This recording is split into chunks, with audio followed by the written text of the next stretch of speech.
Mahigit 100 ang sugatan sa sunog na ganap sa loob ng Cavite Export Processing Zone Authority o CEPZA.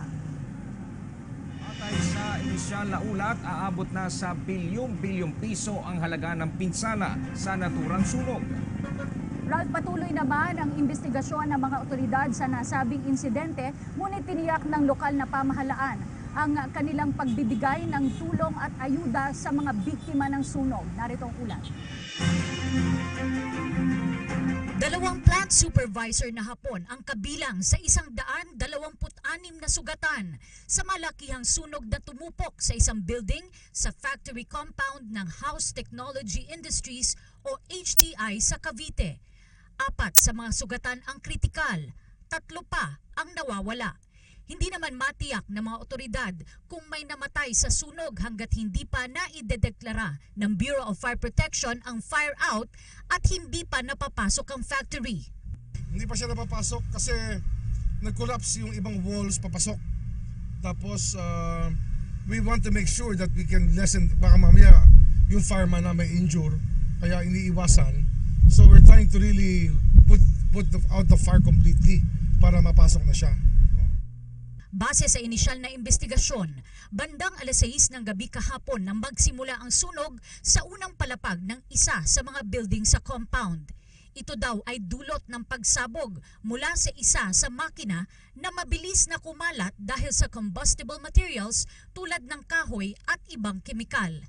Tiniyak naman ni Remulla na mananagot ang responsable sa insidente. I cannot be the judge of what the responsibility they should have to assume, but there's always vicarious liability. It's like a good father of a family. Pag may nangyari sa anak mo, sagot mo yan. Ang HTI ay ang pinakamalaking export company sa Cavite na nag-e-empleyo ng mahigit sa 60,000 empleyado. Ito ay nag-e-export ng mga prefabricated materials na ginagamit sa paggawa ng mga earthquake at tsunami-proof na tahanan sa Japan. Sinabi naman ng pamunuan ng Philippine Economic Zone Authority na bagamat compliant ang HTI sa fire safety standards ay malaking aral ang kanilang natutunan sa insidenteng ito. That's one lesson. We should put ladders and other means. Baka pwede rope, no? Makababa agad yung ano, no? It's a big lesson here. We have to beef up.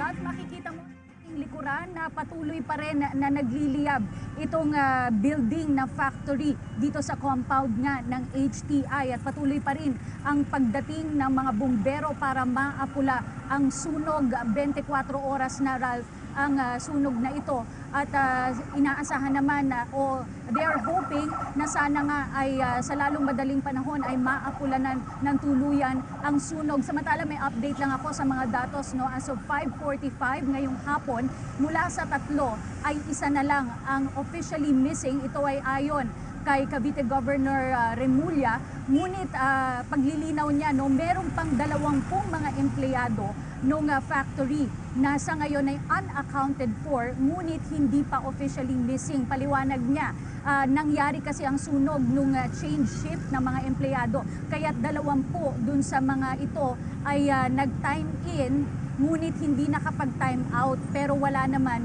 mga kapamilyang naghahanap pa dito sa 20 ito. Kaya nananawagan ang pamahalaan na kung sino man yung 20 yon na pinaghahanap pa ay tumungo lamang dito sa Gate 5, no, kung saan nandoon yung kanilang crisis management center.